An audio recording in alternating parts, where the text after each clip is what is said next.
Bloomberg Audio Studios. Podcasts, radio, news.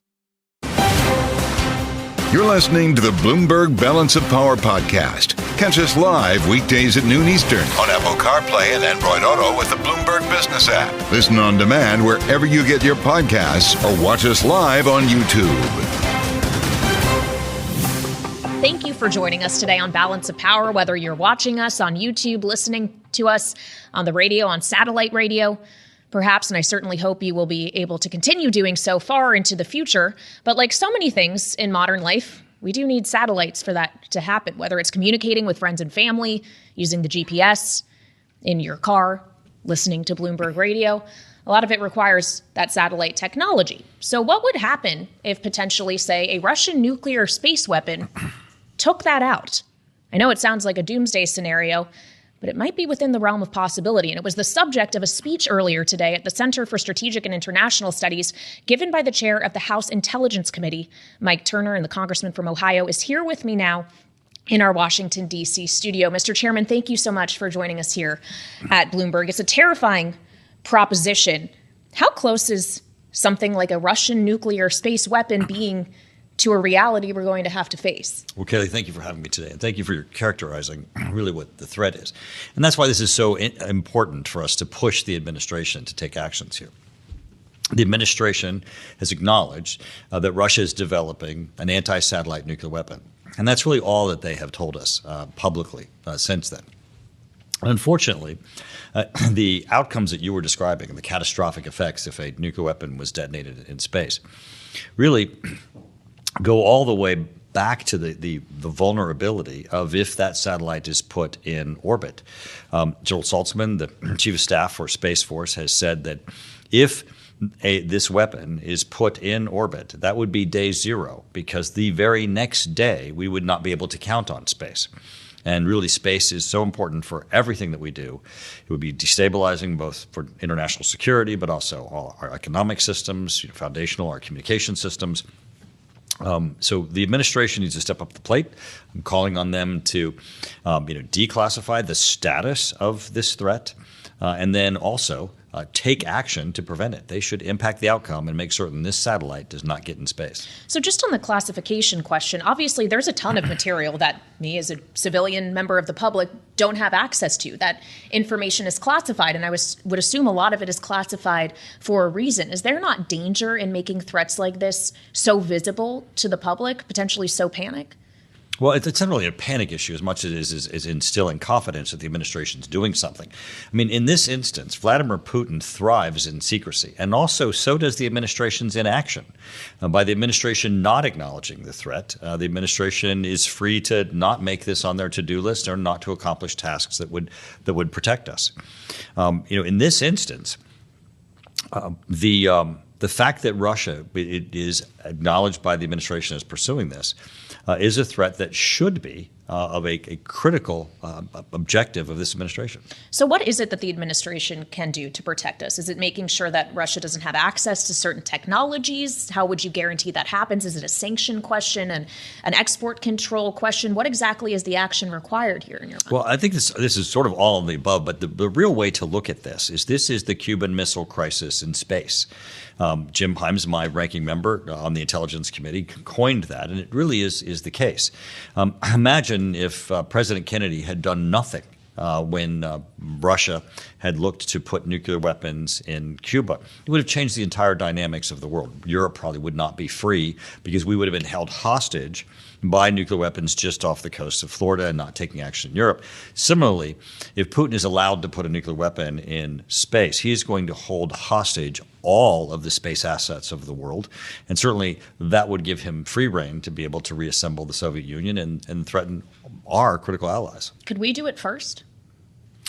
Well, would that make a difference here in terms of deterrence? Well, the UN Space Treaty of 1967, we all agreed that we would not do this because we wanted to reach the promise of space as mankind. As you just described, you and I today wouldn't even be here in this studio doing this if it wasn't as a result of space.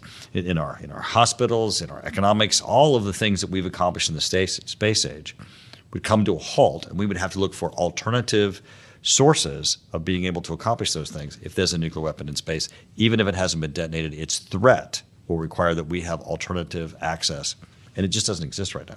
When we're considering threats posed by Russia, do those only grow exponentially when you have, say, Vladimir Putin visiting North Korea for the first time since the year 2000 and inking a deal that Kim Jong-un called the most powerful treaty ever signed between the two countries? What do you make of that? Well, and remember, North Korea is under sanctions by the United Nations as a result of what they have done in violating non-proliferation treaties, their nuclear weapons program. So Kim Jong-un gets great credibility by standing next to Vladimir Putin, who then embraces all of the action that he's doing in imprisoning his people. That, I think, is probably a greater benefit to him. I think of military alliance, economic alliance, they already have those. I don't think there's anything else that's wrapped into this. But the benefit to him around the world to stand next to Vladimir Putin is certainly a danger. Well, North Korea is under sanctions, as is Russia. Those were expanded last week at the G7, now including secondary sanctions. But Russia does have North Korea to turn to. They also have China to turn to in many instances. Can any of those sanction policies, the kind of international economic policies that have been put into place to try to restrain Russia as it engages in an ongoing war with Ukraine, can any of them really be effective so long as these other adversaries exist and are in Putin's corner? Well, certainly there are increased sanction regimes that can be put in place. And I think some of those need to be looked at with respect to this issue of this evolving threat of the development of an anti-satellite nuclear weapon. This administration has been very slow in implementing sanction policies and in their weapons provisions to Ukraine and the permission to use those weapons and the exchange of intelligence. So there's a lot this administration could do where they've really put Ukraine in a situation where they're fighting with one hand behind their back. Well, we've seen some changes on the margin to that recently, perhaps. The allowance of Ukraine using weapons offensively, at least in certain areas, only to hit certain military targets. Does that need to be expanded in your mind, or do you think the escalation concern that the administration has voiced repeatedly is justified? I think this administration is way too timid. Their view of escalatory acts are to implement defensive acts for Ukraine. Russia's the aggressor. They're the ones who have escalated. We're just responding in a defensive manner. This administration allowing near Kharkiv a limited use of U.S. long-range weapons will not change the dynamics on the battlefield. There are ways to accomplish that, and this administration needs to fully get behind Ukraine and support them. This administration also has expressed support for Israel, and yet we have seen the withholding of certain large bombs over concern of what kind of civilian casualties they can cause. Prime Minister Benjamin Netanyahu yesterday was accusing the U.S. of withholding other weapons as well. You sit as chair of the Intelligence Committee. Is there merit to that, or is Netanyahu saying things that aren't true? Well, you certainly have the administration stepping up and saying that they are providing them everything and that they did not see the restrictions. But I think the problem here is that the administration in each of these conflicts needs to pick a side. And unfortunately, they half-heartedly or lukewarm support a side. And our adversaries have no restrictions. Our adversaries are not going to restrict the atrocities that they're willing to perpetrate or what they're willing to do against our allies, and yet we continue to restrict our allies in their ways to defend themselves. There's been a lot of buzz in recent days about Israel potentially opening a new front to this war in the north, border with Lebanon, going after Hezbollah directly. Is that a real threat? Well, Hezbollah continues to be a threat to Israel, and again, we have to unmask all of these really franchises of Iran, whether it's the Houthis or it's Hezbollah in Lebanon or Hamas in Gaza.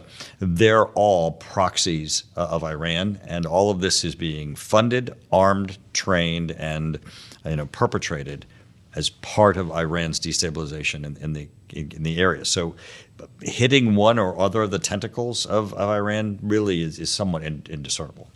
But is Hezbollah not more closely tied with Iran than Hamas is? Could that potentially, going against a second proxy, be something that draws Iran more directly into this conflict than we've seen thus far?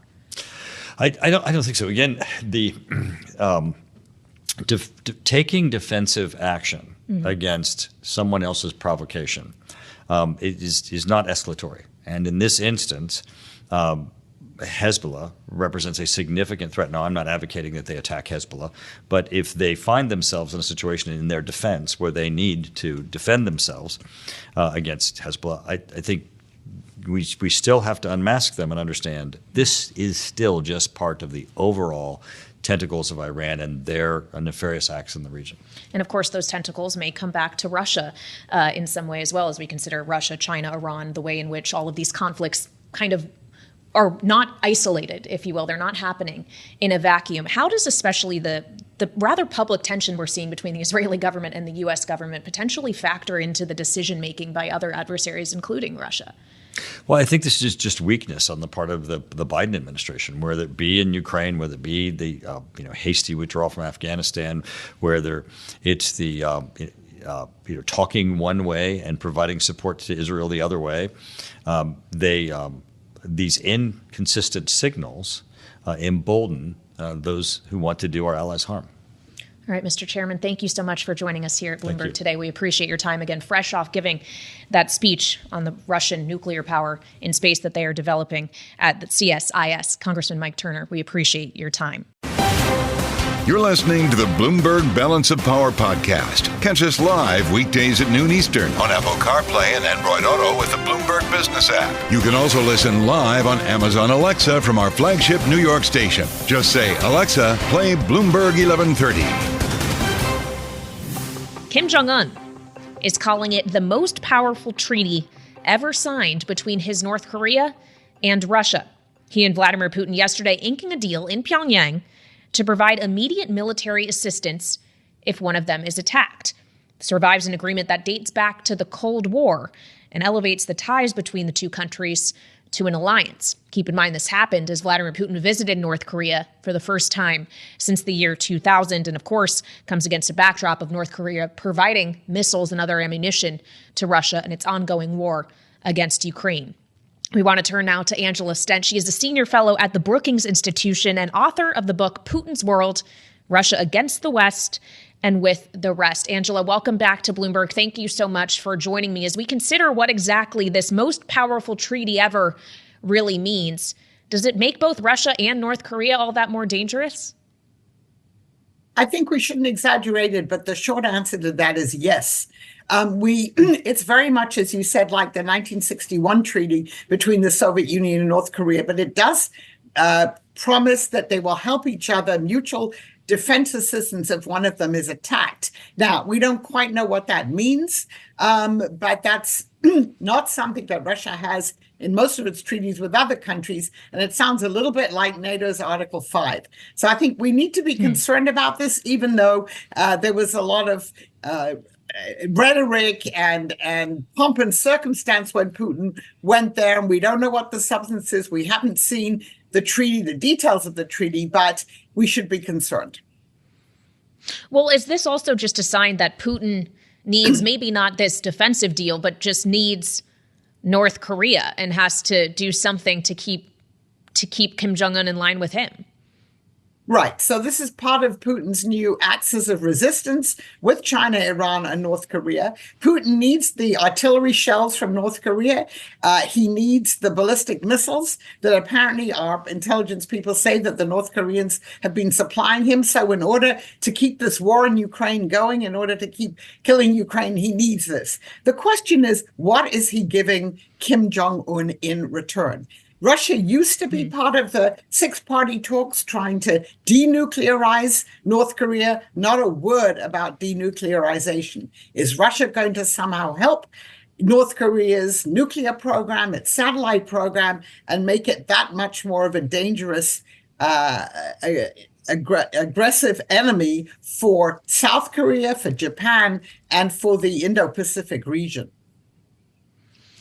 It's interesting to hear you bring up nuclear capability because I just earlier today had a conversation with the chair of the House Intelligence Committee, Congressman Mike Turner, who was warning and did so in a speech at CSIS earlier today about Russia developing a nuclear weapon that could be used in space to take out satellites. It's something he is very concerned about. But we went beyond that, Angela, to also talk about the ongoing war against Ukraine and what could be playing to Russia's advantage, including the U.S. military or the Biden administration specifically still putting putting restraint on the way in which Ukraine could use military assistance provided by the U.S. This is what the chairman told me earlier.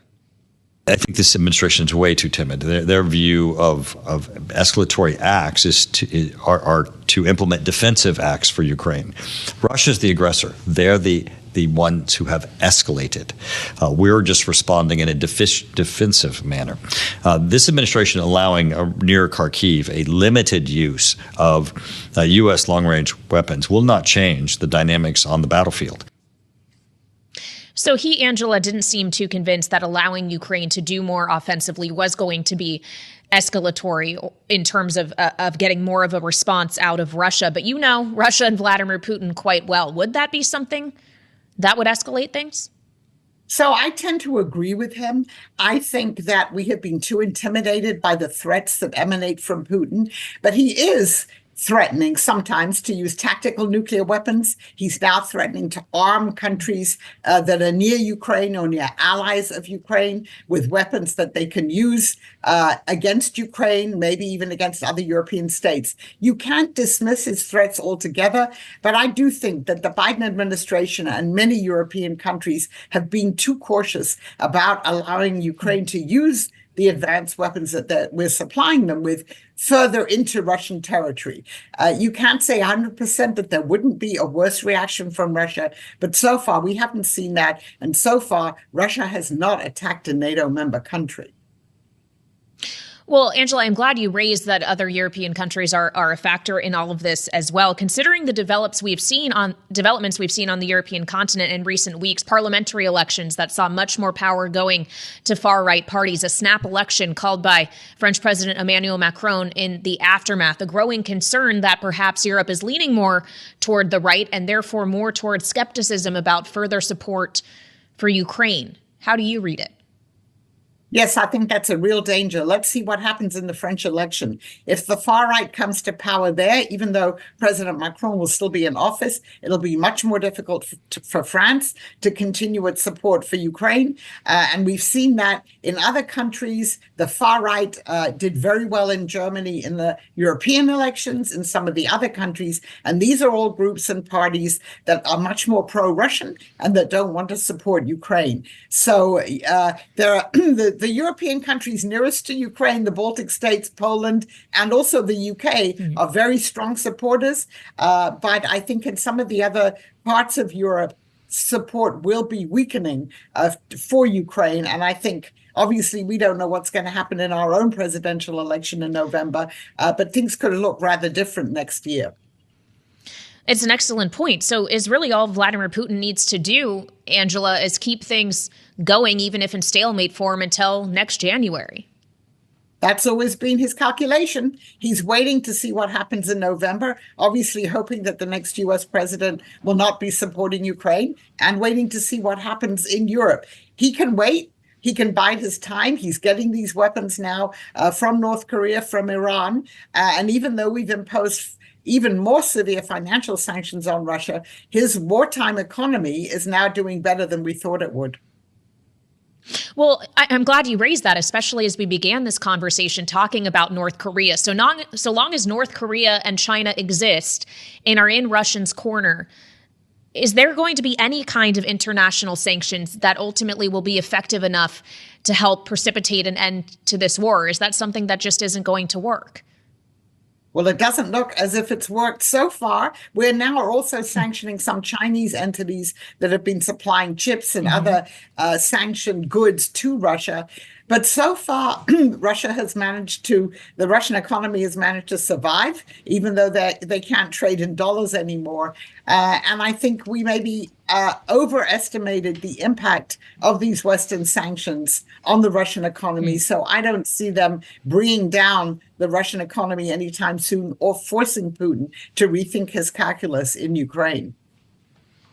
All right, Angela, it's always great to have you here on Balance of Power. Thank you so much for joining me on Bloomberg TV and radio. Angela Stent is a senior fellow at the Brookings Institution and also author of Putin's World, Russia Against the West and with the Rest. You're listening to the Bloomberg Balance of Power podcast. Catch us live weekdays at noon Eastern on Apple CarPlay and Android Auto with the Bloomberg Business app. Listen on demand wherever you get your podcasts or watch us live on YouTube. Some news today from Israeli military suggesting that Prime Minister Benjamin Netanyahu's long-stated goal of destroying Hamas is unachievable. This is the quote. To say we are going to destroy Hamas, to make it disappear, it's simply throwing sand in the eyes of the public. Hamas is an idea. Whoever thinks we can make it disappear is mistaken. This is a real admiral in Israel's military. And we wanted to turn now to someone who probably has a thought or two on this. Former Ambassador James Jeffrey is with me now. He is chair of the Middle East program at the Wilson Center, also former U.S. ambassador to Iraq and to Turkey. Ambassador, welcome back to Balance of Power. Thank you so much for joining me. Does the military have a point? Can Hamas realistically be completely destroyed? Thank you for having me on. The military is right, first of all. Hamas cannot be destroyed as an ideology, and all of its people cannot be wiped out. But for several years, I was involved in the Defeat Islamic State campaign, 2018, 2019, 20. And we knew we couldn't destroy it, but we could defeat it in the sense of removing it from power and taking away its offensive capabilities. That's exactly what the Israelis have been doing. The Israeli admiral is right that you can't defeat Hamas, but he's being a little bit disingenuous because he knows that Prime Minister Netanyahu, at least, understands this. And from time to time, Netanyahu speaks in less apocalyptic terms about dismantling Hamas. The problem is Netanyahu has to deal with some very right-wing members of his cabinet who do not want to end this war, who do not want to have a day after. But Netanyahu, of course, has advanced this ceasefire proposal that would have all Israeli forces leaving Gaza. The question is under which conditions. So I think there's probably less than meets the eye, but it still indicates that there's friction within the Israeli government. Well, on the ceasefire proposal, we, of course, had that outlined in a big address from the White House by President Biden. Almost immediately, it seemed that Netanyahu was trying to walk part of it back. You saw pushback, obviously, from Hamas. They submitted a counter proposal. Is that original ceasefire three-stage deal that the president had outlined now dead in the water? Where exactly do we stand? Not at all. The administration is still pressing through Qatar and Egypt, Hamas, to give an answer.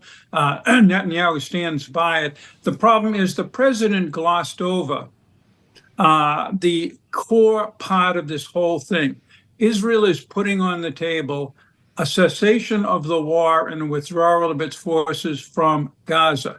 But it has conditions. Those conditions would be the subject of negotiations during the first of the three stages, and it's not guaranteed that Hamas would agree to them or that Israel would even compromise on any of its positions and thus leave. It has to see Hamas not in power, and it has to be reassured that Hamas will not reconstitute as it has done before. Those are realistic war goals. The Israelis are advancing them, and we'll see what Hamas will do. Well, and that goes back to something you mentioned a moment ago, the idea that you take out the power of Hamas, or the ability for it to conduct operations like what happened on October 7th. We heard when President Biden was outlining this deal at the White House weeks ago, the idea that, yes, Hamas's military capability, their ability to conduct another October 7th has been eliminated. Is that not entirely true, Ambassador? That is true today. But if Hamas is left in control of Gaza, and if it regains control of the Philadelphia corridor to Egypt and the Rafah crossing, and thus is able to bring in the hundreds of millions of dollars of supplies, concrete, rebar steel, and most importantly, Iranian weapons, it will soon have that capability to attack Israel again, the next time possibly coordinated better with Iran and Hezbollah. This is an existential threat to Israel. So Israel will not accept a ceasefire. It will not leave Gaza unless it is assured of several things. One is that some international or other entity will come in and govern Gaza, and that Hamas will be forced to accept that. And two, that Hamas never gains control of the Egyptian border again. I think those are the key conditions that Israel will be advancing in any talks if they get to them with Hamas. And of course, all the while, Israel is under a great deal of pressure from the U.S. government. And we've seen the U.S. government holding specific shipments of weapons, specifically large bombs, over concern of the kind of civilian casualties that could result from their use. But we did hear earlier this week, Ambassador, from Prime Minister Netanyahu himself about the shipments of weapons from the U.S. This is what he suggested. I said it's inconceivable that in the past few months, the administration has been withholding weapons and ammunition to Israel. During World War II, Churchill told the United States, give us the tools, we'll do the job. And I say, give us the tools and we'll finish the job a lot faster. And that video from the prime minister was addressed by White House spokesman John Kirby earlier today, who said the U.S. did not know in advance that Netanyahu's video was coming. It disappointed us greatly and was puzzling. There is no other country that did more than the U.S. to protect Israel. He goes on to say, Netanyahu's words were incorrect. I don't know what was going through his mind. Ambassador, what went through your mind when you heard those words from Netanyahu? Right. These are very hard things to pass because they involve diplomatic behind-the-scenes pressure on one side and the other. For sure, and the administration has acknowledged that. It did hold back on 2,000-pound bombs several months ago because of the effect on civilian casualties. This that Netanyahu is raising involves more recent decisions taken by Congress that have not yet been fully executed within the bureaucracy. I've dealt with that bureaucracy for years and arms shipments to Turkey and Iraq. It is very slow. It's very opaque. It could well be that there is no real problem. It is just bureaucracy. That certainly is what Kirby is suggesting. Nonetheless, Netanyahu, by going public, created yet another tempest in a teapot, and we're going to have to see how this works out. But his people are talking with the White House on next steps if there is a ceasefire, and that's the good news. And of course, just over a month from now, on July 24th, Netanyahu is planning to be here in Washington for a joint address to Congress, an address that not all members of the Democratic Party certainly are planning to attend. Where do you think we will be by a month from now when he makes that trip to Washington? A good point. But what I want to underline is we're already in a better place despite Netanyahu's outburst the other day. Israel, by advancing this ceasefire proposal, is signaling it's ready to end the war if it gets the right conditions for the day after. And the United States and Israel are actually talking right now on what those conditions might be. That's the first thing. Secondly, by taking on American advice on how to conduct the last campaign in Rafah for the last month, avoiding massive civilian casualties to the degree seen elsewhere, the Israelis have basically won a certain amount of support from the United States. Combine that with their advancing the ceasefire proposal, a lot of the pressure on the Israelis from the international community, the UN, and human rights groups has diminished significantly because now it's Hamas that is refusing to enter into negotiations for a permanent ceasefire, and that gives Israel running room. I believe that by the 24th of July, Netanyahu will announce the end of major combat and his readiness to find a negotiated solution. Okay, that's quite a call. What about where Israel and Hezbollah will stand by that time? Will we have seen a new front open just as one closed? I don't think so. Partially because from a military standpoint, Israel has pretty much finalized, as I said, the fighting in Gaza. It only has one division plus involved there. So it now has the forces to respond if Hezbollah were to attack. In the end, I don't think Israel will attack Hezbollah, certainly while Gaza is going on. But once this is all over, the Israelis will demand, as they should, that in accordance with the 2006 UN resolution that ended the last exchange of fighting between the two. Hezbollah withdraw north of Litani River and reduce its threat to Israel. If Hezbollah does not do that at that time, then I think we might see a new conflict. All right. Well, it gives us a lot to pay attention to. Thank you so much for joining us, Ambassador. Appreciate your time as always. That's Ambassador James Jeffrey, chair of the Middle East program at the Wilson Center, former U.S. ambassador to Iraq and to Turkey, former ambassador to Albania as well, and former deputy national security advisor. The man has a lot of titles, and we appreciate his sharing his expertise with us here on Balance of Power. You're listening to the Bloomberg Balance of Power podcast. Catch us live weekdays at noon Eastern on Apple CarPlay and Android Auto with the Bloomberg Business app. You can also listen live on Amazon Alexa from our flagship New York station. Just say, Alexa, play Bloomberg 1130. We'll bring in Andra Gillespie. She is Emory College Associate Professor of Political Science. Andra, welcome back to Balance of Power. Thank you so much for joining us. We've seen recently on the campaign trail and a number of appearances from President Biden, him talking about the court and the notion that a second Trump presidency could bring two ultra-conservative justices to the court, that the court is something that people should vote on. It's the argument he's making. Is it an argument that is actually likely to translate into people voting with that in mind?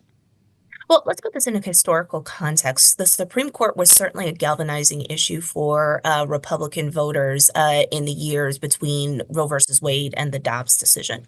So we saw Republicans successfully appeal to social conservatives around organizing, changing the court. What we've seen in public opinion data since the Dobbs decision is that Democrats are now more activated by kind of abortion. And what the hope in this strategy is that they are now more attuned to issues related to the Supreme Court. And so the same way that anti-abortion activists were motivated by trying to change the court when the Supreme Court sort of laws on reproductive rights kind of went against them, Democrats and liberals are now hoping that the opposite will work for them in this particular moment. And certainly you saw evidence of it working in 2022, but we were much closer to the actual Dobbs decision at that point. It was still fresh, and there's a question of whether it can have the same galvanizing ability this far removed from Dobbs. But of course, the court continually has to decide abortion questions. Last week, they did uphold access to mifepristone, the widely used abortion pill. They have yet to rule. We're awaiting the ruling on the Idaho case, whether abortions can be performed in emergencies when the life of the mother is dependent on it, though the state rule outlaws them. Andra, could that be a case in which you do see that galvanizing force come back? Well, Democrats are hoping that by bringing abortion up again and again and again, that it's priming Democratic-leaning voters, their likely constituents, young women, in particular, to be mindful of this issue and to put it at the top of their list when they're thinking about the decisions that they're going to be making on voting. And similarly, the things that are constantly in the news cycle, so whether it's about mifepristone, whether it is about abortion bans when the life of the mother is at risk, when we're talking about miscarriage care and IVF, these are things that are actually still making reproductive issues a salient issue for at least a critical segment of the electorate.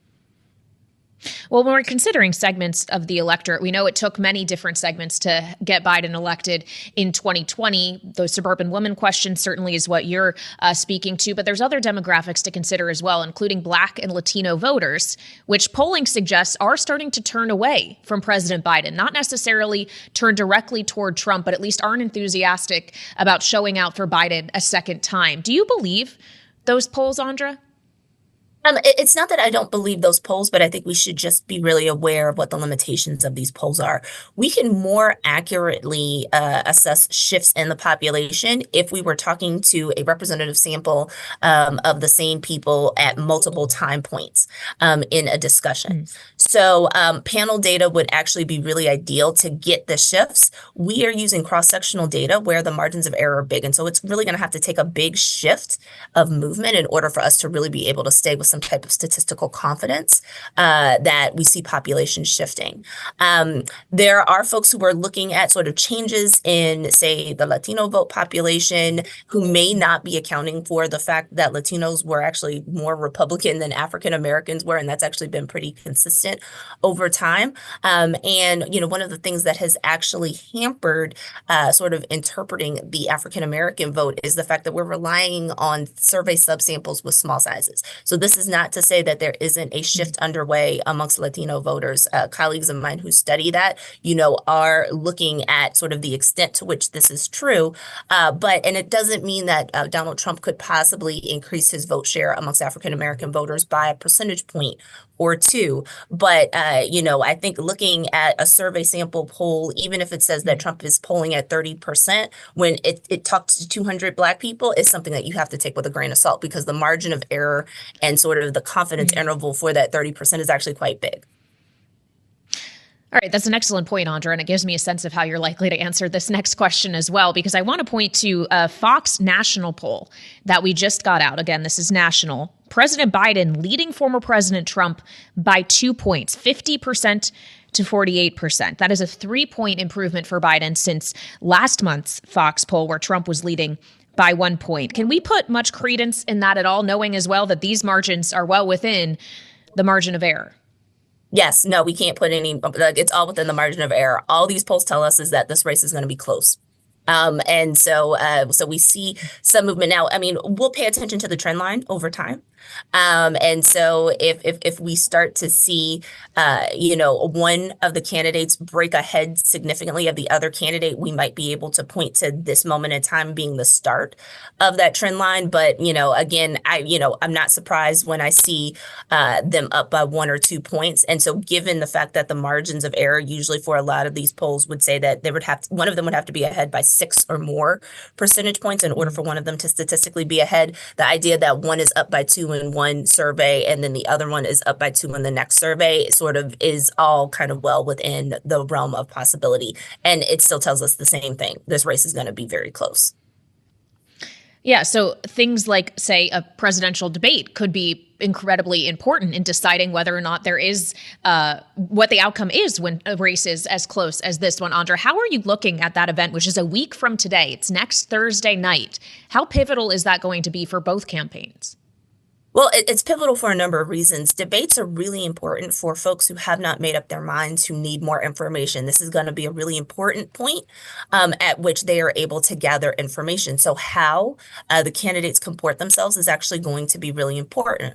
I think most voters in this election have already decided who they're going to vote for. Turnout is going to be the thing that's most important. So what really matters is after the debates, how strong are the turnout operations? How strong is the outreach? Are both the Trump and the Biden campaigns reaching out to voters and reminding them to turn out to vote? But for that small sliver of undecided voters who could possibly in battleground states determine the outcome of the election, there could be something that is said, or there could be a way that one of the candidates acts that could actually be determinative in helping them decide who to vote for. So I think what we're largely going to be looking for is whether or not both Joe Biden and Donald Trump perform to type, whether or not they exceed expectations, whether or not one of them makes a gaffe that is so shocking that it might cause people to kind of change their minds. And by changing their minds, it could be making a decision to vote for, one candidate or the other. But the more likely decision is it the type of thing that could depress voter turnout, that can make somebody less likely to want to turn out and vote?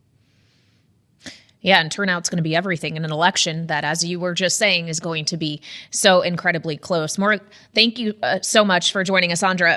Andra Gillespie, Emory College Associate Professor of Political Science. We appreciate you joining us here on Balance of Power. Look forward to getting you back on the program soon. And to Andra's point, as she speaks about gaffes and the way that these candidates are conducting themselves on the stage, it speaks to the idea that that debate is going to be just as much about performance as it is about policy, considering we're talking about the two candidates who will be the oldest ever to go head-to-head like this, Donald Trump having just turned 78, Joe Biden, of course, being an octogenarian at 81. We have so much to look forward to as Donald Trump and Joe Biden prepare for this thing. Joe Biden is heading to Camp David this evening to get his debate prep underway in a more material way. You're listening to the Bloomberg Balance of Power podcast. Catch us live weekdays at noon Eastern on Apple CarPlay and Android Auto with the Bloomberg Business app. Listen on demand wherever you get your podcasts or watch us live on YouTube. The federal government was off for Juneteenth yesterday, but some were still hard at work, including Senator Tim Scott, the Republican from South Carolina, who we understand to be on Donald Trump's shortlist for vice president. He was together with a bunch of big names attending a summit/fundraiser with the likes of Bill Ackman, Ken Griffin, Mark Andreessen, showcasing a powerful and rich network that he has access to as he vies to join Donald Trump on the ticket.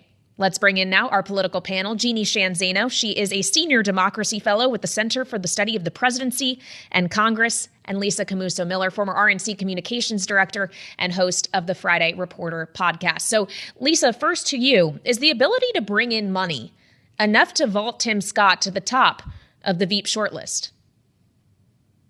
You know, Kailey, that is probably the biggest piece of this competition right now for Donald Trump is he's looking at every one of these candidates and how quickly and how much access they have to resources. And so, yes, I think the ability to raise money is absolutely one of those items that he will say is top of the list, because it's going to cost that much more every single day in order to win back the White House for him. And so having someone like Tim Scott who has access to those resources, I think still very much makes him a very viable candidate for the vice president.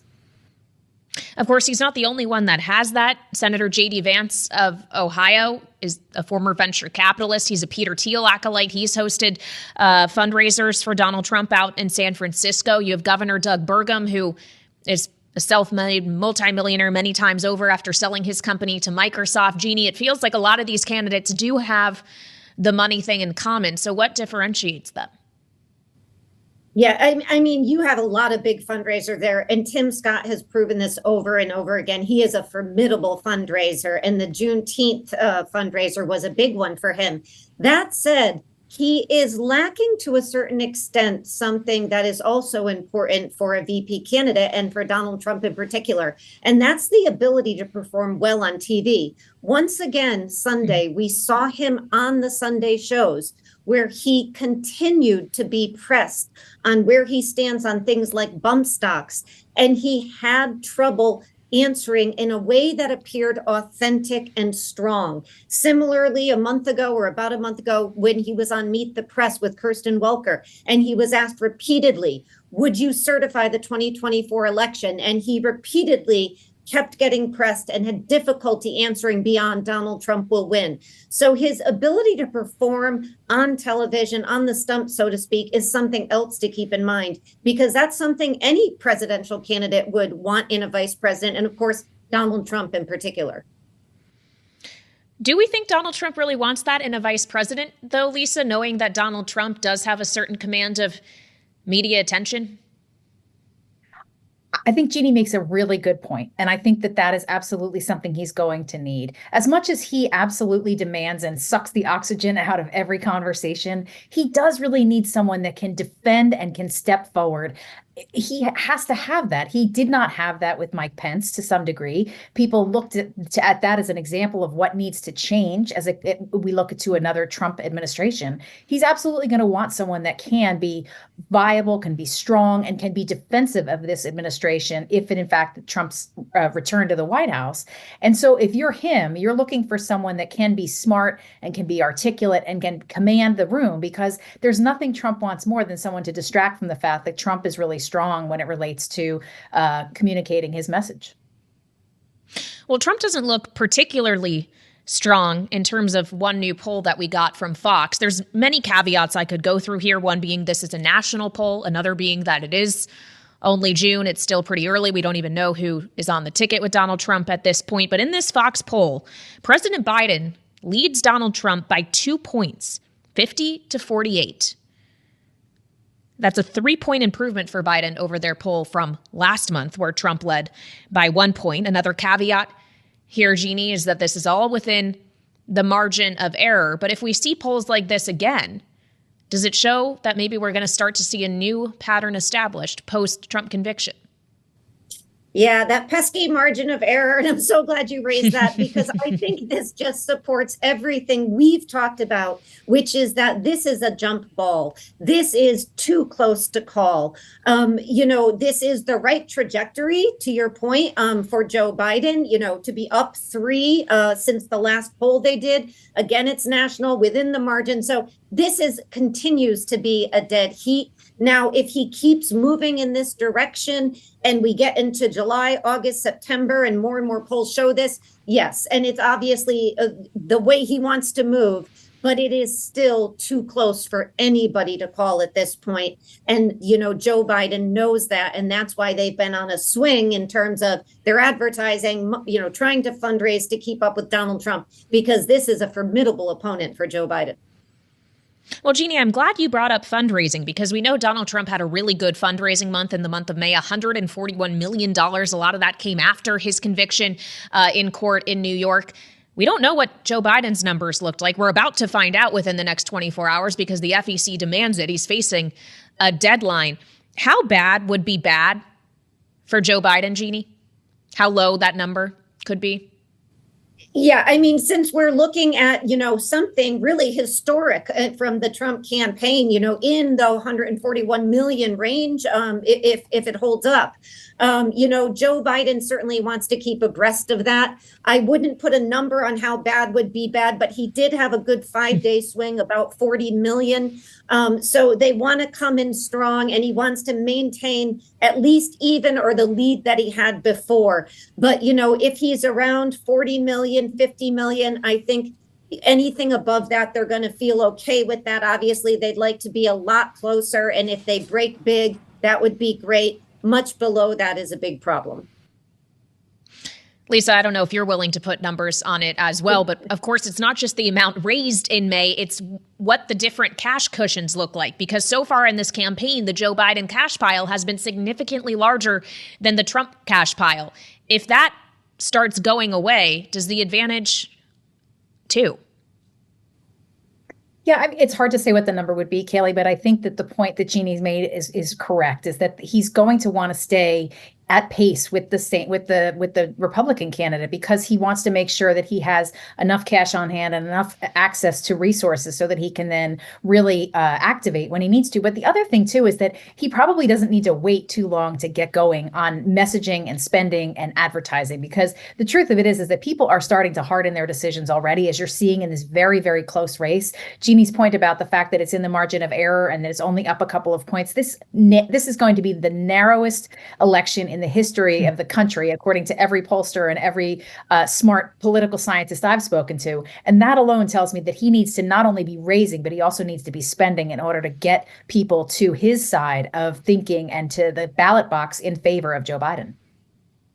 And perhaps also need to be performing at, say, a presidential debate that happens 1 week from tonight. Lisa, who are the stakes higher for? Knowing that Joe Biden, there is an expectation that as an 81-year-old, perhaps he might be low energy, maybe a low bar to exceed relative to Donald Trump. Who has the greatest opportunity to net a win next Thursday evening?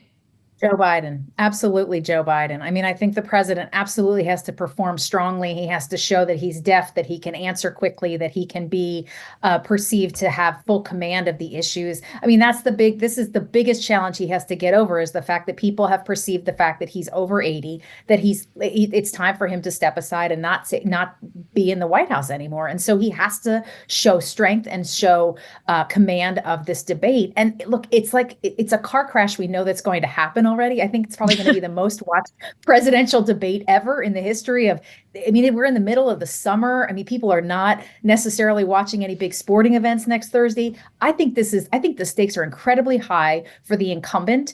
And as long as Donald Trump doesn't do any damage, as long as he is measured, as you were discussing earlier in the show, if he's measured, if he's thoughtful, if he's not full of gaffes, he nets the win on this, as far as I'm concerned. So I think that Joe Biden absolutely has the most to lose as this debate unfolds, because for Donald Trump, they've already set the stage, and he will continue to do that with his audience, because if things don't go the way he likes it to go, he'll tell people exactly how to think about it. Jeanne, we have less than a minute left, but do you agree with Lisa? actually think that they both have to go into this and, number one, do no harm. I mean, the biggest problem for both of them is if they harm themselves. So that's the number one rule.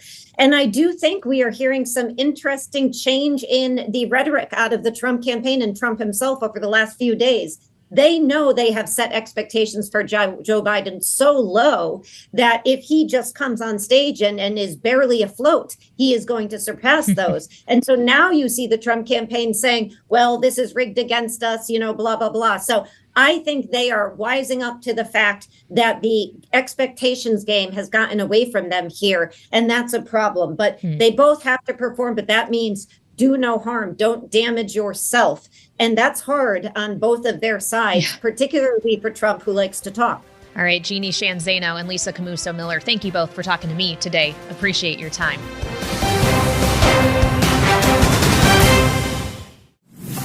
Thanks for listening to the Balance of Power podcast.